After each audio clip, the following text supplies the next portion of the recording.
देख रहे हैं जी न्यूज, आपके साथ हूं मैं रुबिका लियाकत। बहस के नंबर 1 शो ताल ठोक में आप सभी का बहुत बहुत स्वागत है। यूपी में योगी सरकार का एजेंडा विकास है या फिर सियासी बदला? और क्या विपक्ष इसलिए परेशान है क्योंकि योगी सरकार लगातार एक के बाद एक जनहित के काम कर रही है? आज ताल ठोक के ये सवाल इसलिए क्योंकि योगी सरकार ने मायावती के वक्त बेची गई चीनी मिलों की जांच के आदेश दे दिए हैं। योगी सरकार ने यह आरोप भी लगाया है कि 1100 करोड़ के चीनी मिल घोटालों को दबाने में अखिलेश सरकार का भी हाथ रहा है। इससे पहले योगी सरकार कई ऐसे फैसले कर चुकी है, एक्शन ले चुकी है, जिसके बाद विपक्ष ने यह आरोप लगाया कि योगी सरकार सियासी बदले की नीयत से काम कर रही है। मुख्यमंत्री योगी आदित्यनाथ ने लखनऊ में गोमती रिवर फ्रंट की जांच के आदेश दिए हैं। यूपी में जितनी भी सरकारी योजनाओं में समाजवादी शब्द था उसे हटा दिया गया है। अखिलेश राज में शुरू हुई कई सारी भर्तियों को रोककर उस पर जांच बैठा दी गई है। इसके अलावा कई ऐसी योजनाओं की जांच भी शुरू हो गई है जिसे अखिलेश का ड्रीम प्रोजेक्ट कहा जाता था, लेकिन उनमें घोटाले के आरोप लगे हैं। यह बताना जरूरी है। तो क्या योगी सरकार का यह एक्शन भ्रष्टाचार और घोटालों के खिलाफ है या फिर इसके पीछे सियासत के बात का कोई दम है? क्या योगी सरकार 2019 के लोकसभा चुनाव का टारगेट फिक्स करके काम कर रही है या फिर सरकार के काम के बहाने विपक्ष को बदनाम कर रही है? आज इन सवालों में ताल ठोक के सवाल और उसके जवाब कि यूपी के मुख्यमंत्री योगी का एजेंडा विकास है या सियासी बदला, और भ्रष्टाचार के खिलाफ एक्शन से घोटालेबाजों को परेशान होना चाहिए क्या? परेशान विपक्ष क्यों हो रहा है अगर घोटालेबाज नहीं है तो? इसी पर बातचीत होगी, लेकिन उससे पहले ये छोटी सी रिपोर्ट आपके सामने।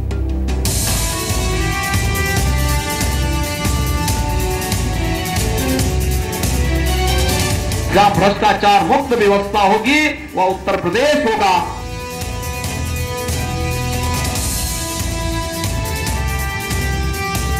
जितने इस प्रकार के लोग थे जो चोरी करवाते थे, चोरी करते थे और फिर अपना घर भरते थे, उन सब की एक एक करके छुट्टी हो रही है। सब जाएंगे घर। कोई भी प्रदेश को लूटने वाला सत्ता के इर्द गिर्द कहीं भी नजर नहीं आएगा। जो बंद चीनी मिलें थी और जो चालू चीनी मिलें थी जो बेची गई, उन सब की गहरी जांच होगी और आवश्यकता पड़ने पर वह जांच सीबीआई को भी सौंपी जा सकती है, क्योंकि सीएजी ने भी 1100 करोड़ के घोटाले का अनुमान उन बेची गई चलती हुई चीनी मिलों में और बंद पड़ी चीनी मिलों में अनुमान लगाया था। तो माननीय मुख्यमंत्री जी ने सख्त आदेश दिए हैं कि इसकी व्यापक रूप से जांच होगी और जो दोषी लोग हैं उनके खिलाफ कठोर कार्रवाई होगी।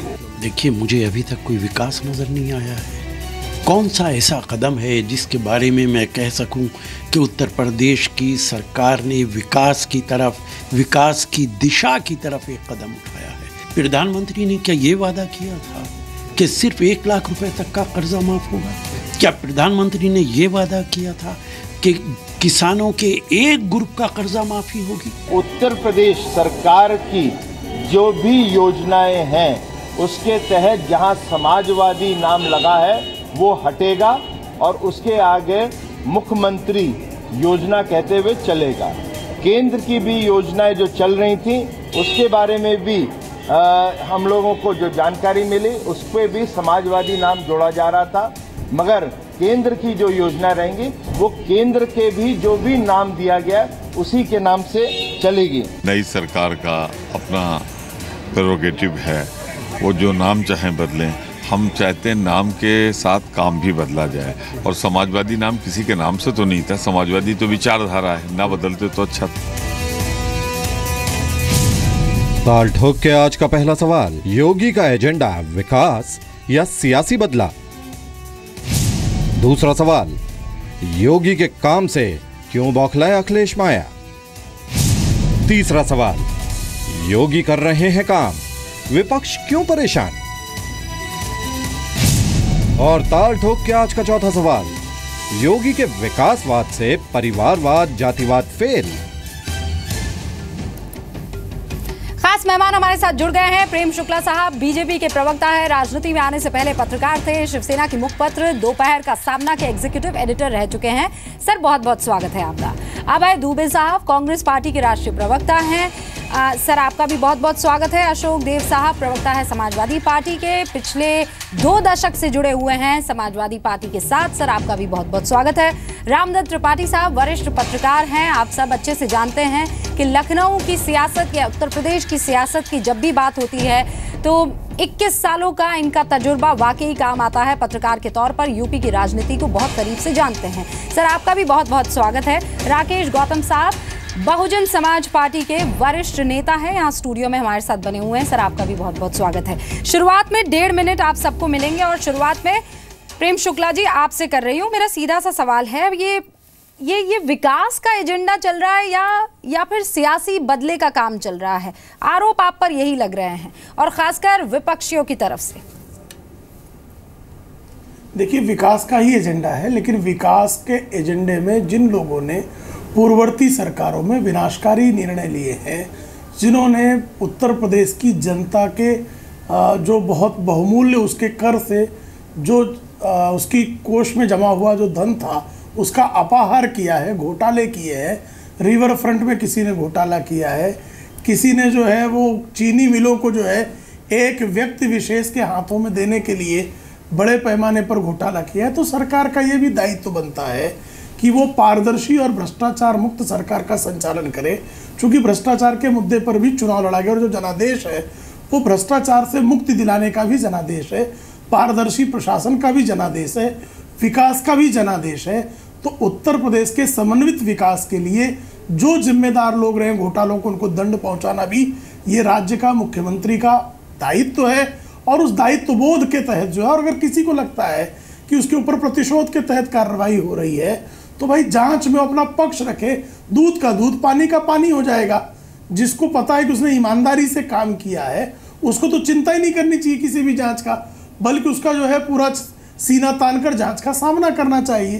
तो मुझे लगता है कि अनर्गल जो है इस तरह का आरोप लगाना कि ये प्रतिशोधात्मक कार्रवाई है, उसकी तुलना में जांच में सहयोग करके यदि आपने किसी प्रकार का गलत कार्य नहीं किया है तो सांच को आंच क्या है जांच के सामने। सांच को आज क्या अशोक देव साहब ये तो कह रहे हैं प्रेम शुक्ला, लेकिन मेरा सवाल सीधा अभी यही है कि अगर योगी काम कर रहे हैं तो इसे आप सियासी बदला क्यों कह रहे हैं? अगर वाकई आपका काम बोलता है, आपने किसी तरह का कोई घोटाला नहीं किया, कोई परेशानी अगर आपको नहीं है तो फिर जांच में साथ दीजिए।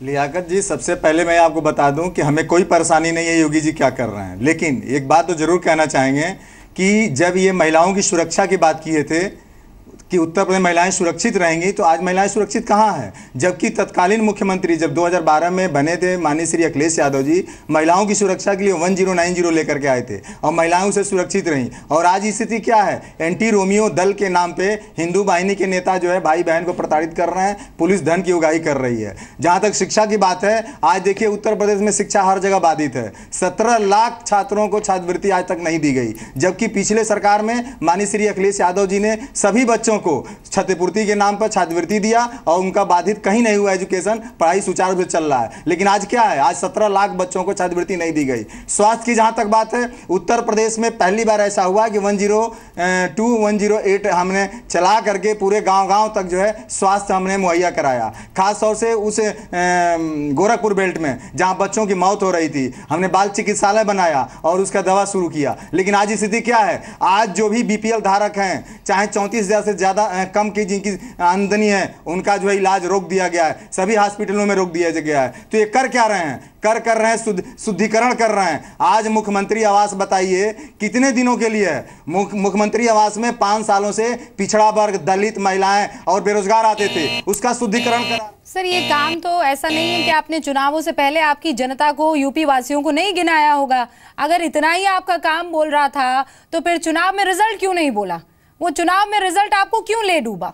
सीधा सा सवाल है, उस पर आप जवाब नहीं दे पाएंगे। अगर इतना ही कुछ किया है तो यूपी की तकदीर और तस्वीर बदली क्यों नहीं है? मैं आती हूँ सर, मेरा बजर राउंड एक बार फिनिश हो जाने दीजिए, फिर डिबेट तो ओपन होगा, फिर आप अपने सारे के सारे काम गिना दीजिएगा, पूरा टाइम आपको मिलेगा। राकेश गौतम साहब, ताबड़तोड़ फैसले लिए जाते हैं। रात को 1 बजे तक उत्तर प्रदेश का CM जो है वो बैठक करता है, सारे अधिकारियों के साथ एक के बाद एक फैसले लेता है। फिर काहे की दिक्कत है? कोई दिक्कत नहीं है, किसी तरह की कोई दिक्कत नहीं है। सबसे बड़ी बात तो ये है कि योगी जी बहन जी को फॉलो कर रहे हैं, इससे बड़ी हमारे लिए खुशी की बात क्या हो सकती है। जिस तरह से योगी जी ने काम किए हैं ये सारे बहन जी को फॉलो कर रहे हैं। बहन जी भी मौके पे जाके काम करती थी, बहन जी भी मौके पे जाके अफसरों को सस्पेंड करती थी, चाहे लड़कियों की सुरक्षा का मामला हो, चाहे गुंडागर्दी के हो। सारा प्रदेश जानता है कि बहन जी के बराबर जो तुरंत मौके पे जो एक्शन लिया जाता था वो कोई नहीं ले सकता। तो बहन जी को फॉलो करें, हमें क्या दिक्कत होगी।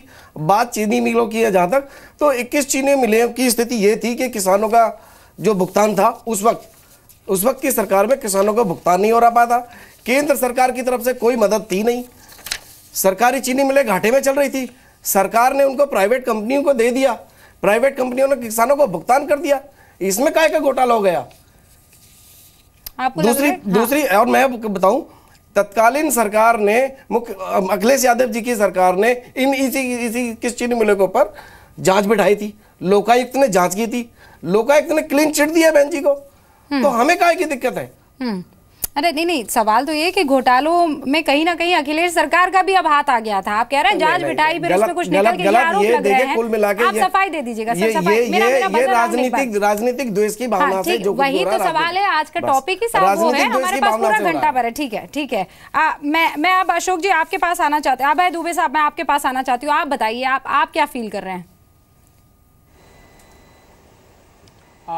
रूबिका जी, 117 चीनी मिलें उत्तर प्रदेश में हैं, जिसने 28 मिलियन टन चीनी का प्रोडक्शन होता है।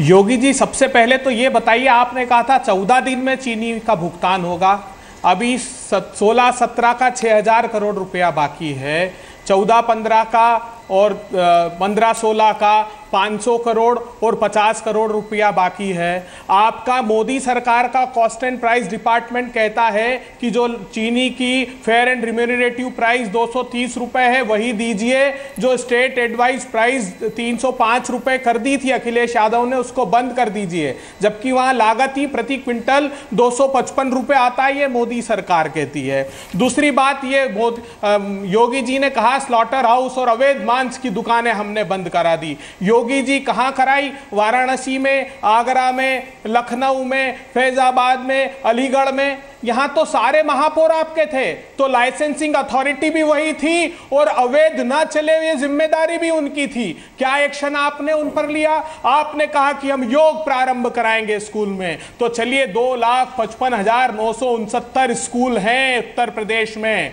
अगर आप 15-15 हजार रुपए की तनख्वाह पर भी लगते हैं तो 3,000 करोड़ रुपए पर एनम का बजट का प्रोविजन कीजिए। अरे आप करिए ये कि 69% schools are not having electricity connection, उनमें बिजली मुहैया कराइए। 87% स्कूलों में कंप्यूटर। सर, आप इतना होमवर्क करके आए हैं, हाँ अभय जी, तो आपने ये बिजली को लेकर जो आदेश उन्होंने दिए हैं उस पर भी तो होमवर्क आपने किया ही होगा। कल ही तो सीएम ने उस पर आदेश दिए हैं। अरे तो केंद्र सरकार का शेयर पूरा नहीं मिल रहा है रूबिका जी। ठीक है अभय जी, अब एक सेकंड मुझे तो पूरा, हाँ ठीक है, रामदत्त त्रिपाठी जी से मैं बात कर लूं, फिर आपके पास पूरा मौका है। सर, ये मेरा बजर राउंड एकदम सक्सेसफुल जाने दीजिए, इतना तो आप कर ही सकते हैं। यही टाइम है जब मेरी जनता का और जब व्यूअर्स का टाइम वेस्ट नहीं होता है। ठीक है रामदत्त त्रिपाठी जी, क्या लग रहा है, योगी का एक्शन बोल रहा है या पिछली सरकारों के घोटाले बोल रहे हैं? देखिए, जो 2-2.5 हफ्ते अभी हम लोगों ने देखे हैं योगी जी के, तो उसमें एक जो अच्छी बात ये देखने को मिली सबसे, कि कम से कम सचिवालय में अफसर बैठ रहे हैं, मंत्री बैठ रहे हैं। हम देखे, कल गए हम विधानसभा सचिवालय, तो मंत्री लोग और सब अपने अपने डिपार्टमेंट की जो भी स्कीम है, योजनाएं हैं, उनका अध्ययन कर रहे हैं, उनका प्रेजेंटेशन हो रहा है। तो योगी जी बेसिकली अभी समझ रहे हैं, अफसरों को समझ रहे हैं, काम समझ रहे हैं, क्योंकि पहली बार मुख्यमंत्री बने हैं, यूपी में पहली बार विधानसभा जाएंगे, तो वो अभी समझ रहे हैं चीज़ों को। लेकिन समझते हुए भी जो कुछ काम उन्होंने किए हैं, जैसे गेहूं की खरीद का, मैं समझता हूँ ये बहुत बड़ा काम हुआ है उत्तर प्रदेश में, कि गेहूं की अगर सरकारी खरीद होती है, कम से कम किसानों को लाभप्रद मूल्य मिलेगा। कर्जा माफ़ी भी बहुत अच्छा कार्यक्रम है, मैं समझता हूँ बहुत अच्छी। और बाकी कई चीज़ों में उन्होंने कुछ ऐसे कंट्रोवर्शियल चीज़ें भी हुई, जैसे ये जो अवैध बूचा खाने बात हो रही थी कि नगर निगम तो सब बीजेपी के पास थे तो इन्हीं की जिम्मेदारी थी, तो उसमें कई ऐसी जो लाइसेंसी वाली भी बंद हो गई हैं, या रोमियो एंटी रोमियो दल में तमाम लोगों को परेशान भी किया जा रहा है। तो मुझे लगता है लेकिन अभी जब बजट आएगा योगी जी का, तब हम देखेंगे कि वास्तव में ये जो घोषणाएं हैं उनको अमली जामा पहनाने के लिए क्या स्कीम लाई गई, क्योंकि जबानी जमा खर्च से कुछ होता नहीं, उसके लिए बजट लाना पड़ेगा, स्टाफ रखना पड़ेगा। तो मुझे लगता है अभी महीने 2 महीने या 6 महीने का टाइम देना चाहिए योगी।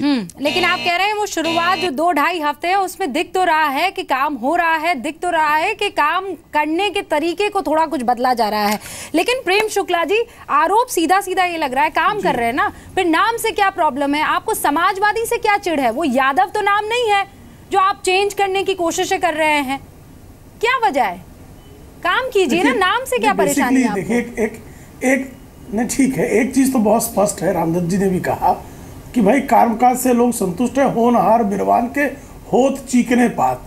तो एक तो जो है कामकाज की शैली पर मुझे लगता है कि किसी को आपत्ति नहीं है, थोड़ा सा जो है आंकड़ों की बाजीगरी कर रहे हैं हमारे कांग्रेस वाले, और मुझे लगता है कि इतनी ही अगर ज़्यादा काम था तो क्या जनता जो 15 दिनों के 20 दिनों में इन्होंने स्वर्ग बना दिया था उत्तर प्रदेश को, तो उसको स्वर्ग से जो है अंडू करने का काम तो मुझे नहीं लगता है कि योगी जी की सरकार ने किया है। एक दूसरी बात, जो आपने राजनीतिक के नामों शुद्धिकरण पर जवाब दीजिए।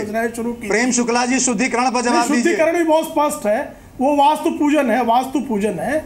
और आपने जो वहां पर जो है अपराधियों को, भ्रष्टाचारी शब्द क्यों दिए थे? नहीं, वहां पर पिछड़ा वर्ग आता था, दलित आता था, महिलाएं आती थी, बेरोजगार आते थे। तीसरा वर्ग आज भी आ रहा है, महिलाएं दलित बेरोजगार आज भी आ रहे हैं। किसके वजह से? महिलाएं दलित बेरोजगार आज भी आ रहे हैं। महिलाओं से तब सिर्फ सेठ आते थे, तब सिर्फ भ्रष्टाचारी और घोटालेबाज आते थे। शुद्धिकरण की क्या आवश्यकता पड़ेगी? और घोटालेबाज, शुद्धिकरण की क्या आवश्यकता पड़ेगी? भ्रष्टाचारी और घोटालेबाज आते थे।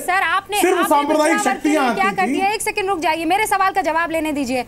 मेरे सवाल का जवाब, पिछड़े वर्ग के लोग भ्रष्टाचारी थे, पिछड़े वर्ग के लोग भ्रष्टाचारी थे। अशोक राशन कार्ड पे पिछड़े वर्ग के लोग भ्रष्टाचारी नहीं थे, संजय सिंह भ्रष्टाचारी थे। जिनके तलवे जो है आपके सत्ताधीश चाट रहे थे, आपके सत्ताधीश जो है भ्रष्टाचारियों के तलवे चाट रहे हैं। रुक जाइए सर, रुक जाइए, यहाँ पर जाति कार्ड नहीं चलेगा, यहाँ इलेक्शन के भाषण नहीं चल रहे हैं सर। मैं जाति मेरा काम को लेकर सवाल है अशोक जी, मामले को मत बरगलाइए, मामले को इधर से उधर मत कीजिए। घोटाला क्या था? वो भ्रष्टाचार नहीं था। आप मध्य प्रदेश कहाँ जा रहे हैं? उत्तर प्रदेश में टिकिए। 19,000 लोगों पर एक ही डॉक्टर है, कहाँ थी आपकी सरकार अशोक जी? आप बताइए, जो मुख्यमंत्री आवास में आते थे उनको भ्रष्टाचारी बता रहे हैं। मुख्यमंत्री आवास में जो गरीब जनता थी, जो बैकवर्ड आते थे, दलित आते थे, उनको भ्रष्टाचारी बता रहे हैं। समझते हैं नहीं? व्यापम तो आपके यहाँ भी अशोक जी, एक खास जाति के लोगों को आप भर्ती करवाते हैं, खास जाति के लोगों को आप पास करवाते हैं, खास जाति के लोगों को आप नियुक्तियां देते हैं। अच्छा किया रूबिका जी, देखिए ये बदनाम करने की कोशिश की गई है। क्या आगे पुलिस भर्ती हुई, मिलिट्री में भर्ती होता है तो क्या उत्तर प्रदेश सरकार भर्ती करती है? यूपीएससी में उत्तर प्रदेश सरकार भर्ती करती है। सबसे अधिक असंतुष्ट उनके स्वयं पूजनीय पिताजी रहे, तो आदरणीय जो है मुलायम सिंह यादव जी को क्या आप जो है, ये तो आडवाणी जी से पूछना चाहिए आपको, ये आडवाणी जी से पूछना चाहिए, जोशी जी से पूछना चाहिए आपको। आडवाणी जी से पूछिए, जोशी से पूछिए, आज के डेट में केशव प्रसाद मौर्य जी से पूछिए, उनके केशव प्रसाद मौर्य जो कितना सम्मान आप लोग दे रहे हैं पूछ लीजिए। अरे मुलायम सिंह जी का बयान है भैया, हो गया अशोक देव जी हो गया, लॉजिक पर बात कीजिए, फैक्ट्स पर बात कीजिए। एक सेकंड प्रेम शुक्ला साहब, आप मेरे सवाल का जवाब दीजिए। मेरा सवाल सीधा था, आपको समाजवादी शब्द से क्या परेशानी है? लेकिन देव देने नहीं दे रहे। आप अगर काम कर रहे हैं तो आपको नाम में क्यों अड़ंगा है? समाजवादी से क्या परेशानी है? निश्चित तौर पे जो वो तो एक आइडियोलॉजी है, एक फिलॉसफी है सर। प्रचार प्रसार के लिए होंगे, जो नाम किसी राजनीतिक दल के प्रचार प्रसार के लिए किसी व्यक्ति की, जैसे राशन कार्डों पर अखिलेश सिंह यादव ने अपनी तस्वीरें चस्पा करा दी थी, तो उस पर स्वाभाविक तौर पर जो है परिवर्तन का निर्णय लिया जाएगा। तो इस परिवर्तन के निर्णय पर इतना बौखलाना जो है समाजवादी पार्टी का, अभी तो फोटो बदलवा दिए आप, जितने यूनिवर्सिटी हर जगह फोटो बदल रहे हैं। ये किस चीज की पीड़ा है? रिजल्ट्स आ गए हैं, अब सरकार 2.5 हफ्ते हुए ना, रुक जाइए, रुक जाइए अब अशोक जी रुक जाइए, एक सेकंड, गलत क्यों बोल रहे हैं? एक सेकंड रुक जाइए, बस वही काम कर रहे हैं आप, बदले की भावना से काम कर रहे हैं। नहीं तो काम तो करने दीजिए सर, कोई प्रतिशोध की काम भावना तो से नहीं करने काम कर रहा, दीजिए। आप जरा आप अपने मानसिक 5 साल के काम गिना दीजिए, आपके पास लैपटॉप और 1090 के अलावा कुछ है ही नहीं। ड्रीम प्रोजेक्ट में भी धांधली और घोटाले के आरोप लग रहे हैं। एक्सप्रेस वे जिसके नाम पर अखिलेश यादव थक नहीं रहे थे, वहाँ भी घोटालों के आरोप लग रहे हैं। केवल ये नाम बदलेंगे, कोई काम नहीं कर पाएंगे। पराजय की कुंठा का प्राकट्य है ये। देखिए ये जो जहाँ तक नाम की जो बात आई थी ना, अभी 2003 की सरकार में भी जब मुलायम सिंह मुख्यमंत्री बने थे तो उन्होंने भी 9 जिले जो बहन जी ने अलग से बनाए थे, 9 जिले भंग कर दिए थे और अपने द्वारा से उनके नए नाम बदल दिए थे। अपने गौतम बुद्ध नगर का नाम भी इन्होंने इसको भी भंग कर दिया था। फिर कोर्ट में गए, कोर्ट ने इसको बहाल कर दिया। इसके बाद जब अखिलेश सरकार आई, इन्होंने फिर दोबारा से ये प्रक्रिया करने की कोशिश करी। कई जिलों के जैसे पंचशील नगर हापुड़ में, पंचशील नगर का नाम बदल के हापुड़ कर दिया, और कई जिले हैं जिनके नाम बदल दिए गए। तो इन्हें निश्चित रूप से इस बात का मलाल आएगा कि समाजवादी शब्द क्यों उठाया जा रहा। शुरुआत तो इन्हें नहीं करी, इन्होंने की थी नाम बदलने की। मतलब राकेश गौतम साहब, बेसिकली बात यह है कि आप लोग नाम ही बदलते रहे, काम पे किसी ने ध्यान नहीं दिया। और नहीं, हमने नहीं बदला, इन्होंने बदला। काशीराम जी के नाम पे जितनी योजनाएं थी वो इन्होंने लोहिया जी के नाम पे कर ली। मैं कुछ आंकड़े में देख रही थी, अभय जी एक सेकंड रुक जाइए। रामदत्त त्रिपाठी जी कुछ आंकड़े में देख रही थी, अगर बीएसपी और समाजवादी पार्टी ने सर इतना ही काम किया है तो बेरोजगारी के चक्कर में 1 करोड़ से ज्यादा लोग आज परेशान उत्तर प्रदेश में नहीं हो रहे थे। सर मैं 2017 का ये आंकड़ा आपको बता रही हूं, 272 रुपए सिर्फ सेहत पर खर्च कर सकता है देश का सबसे बड़ा सूबा। ये तो हालत है। अगर एक शख्स ये कह रहा है कि मैं काम करूंगा, मुझे काम करने दीजिए, तो फिर क्या परेशानी है सर? अभी तो 2.5 हफ्ते हुए, उसमें भी इतने एक्शन दिख रहे हैं। नहीं, आप सही कह रहे हैं और मुझे भी लगता है कि योगी जी को ठोस काम करना चाहिए, अपना बजट बनाना चाहिए, अपने सारे प्रस्ताव बनाना चाहिए। ये रोज रोज बयानबाजी से कोई बहुत फायदा नहीं होता, एक बात। दूसरी बात ये भी मेरा मानना है कि चाहे राशन कार्ड हो या लैपटॉप हो या किताब, स्कूले जो बैग है, इसमें किसी व्यक्ति की फोटो नहीं लगनी चाहिए नेता की। लेकिन अगर वो लग के सरकारी पैसे से खरीद गई है तो उनका वितरण ना होने देने का मुझे कोई लाभ नहीं लगता, क्योंकि ये फिर कोई दूसरे सेल्समैन आएगा और वो बेचेगा, तो अंत में तो ये सरकारी बजट का ही नुकसान होगा ना, एक बात। दूसरी बात यह है कि उत्तर प्रदेश में कई सालों से एक नई परंपरा पड़ गई कि मशीनें खूब खरीदिए। जिले के अस्पतालों में वो डायलिसिस की मशीन खरीद रहे हैं, डॉक्टर नहीं है। हर चीज़ बिल्डिंग बना रहे हैं, डॉक्टर नहीं है। तो ये जो बिल्डिंग बनाने की और मशीनें खरीदने की होड़ लगती है और ये जो ठेकेदारों का, सेल्समैन का खेल है, मुझे लगता है कि योगी जी अगर इसमें न पड़ने के बजाय हमारे किसानों के लिए करें, बुनकरों के लिए करें। खुद योगी जी जहाँ से आते हैं, गोरखपुर और आसपास खलीलाबाद, बस्ती, मऊ, इतने बुनकर सब बेरोजगार पड़े हुए हैं, उनके लिए कुछ करें। तो मुझे लगता है कि वो बिना, देखिए हमने इतने सालों से देख लिया है कि जब तक उत्तर प्रदेश जैसे राज्य में हम खेती को और कुटीर उद्योगों को बढ़ावा नहीं देंगे तब तक रोजगार नहीं मिलेगा। जो यहाँ का ट्रेंड मैन पावर है वो कहाँ अमेरिका और लंदन नहीं जाएगा नौकरी पाने के लिए, उसको डेयरी, बागवानी, कुटीर उद्योग, बुनकर, इन्हीं में लगाना पड़ेगा, कपड़े में तो। और उस पर ध्यान देती नहीं है सरकारें। अब मुझे एक ब्रेक लेना है। रामदत्त त्रिपाठी साहब, ये जो आपने मुद्दा उठाया ये वाकई सही है कि 1 लाख के आसपास जिसका कर्ज है वो माफ कर देना क्या काफी होगा? किसानों की बदहाली को रोकना, उस पर अंकुश लगाना एक बहुत बड़ा काम है, वो बहुत बड़ी जिम्मेदारी है। उसके लिए क्या एक्शन है? एक छोटे से ब्रेक के लिए रुक रहे हैं, बात इसी पर होगी। और फिर बार बार इस बात का जिक्र कि 2019 हमारा टारगेट है। सरकार तो 2019 के बाद चुनाव में नहीं जाने वाली है, फिर ये टारगेट का क्या मतलब है योगी का? कहीं इसके पीछे कोई पॉलिटिकल एजेंडा?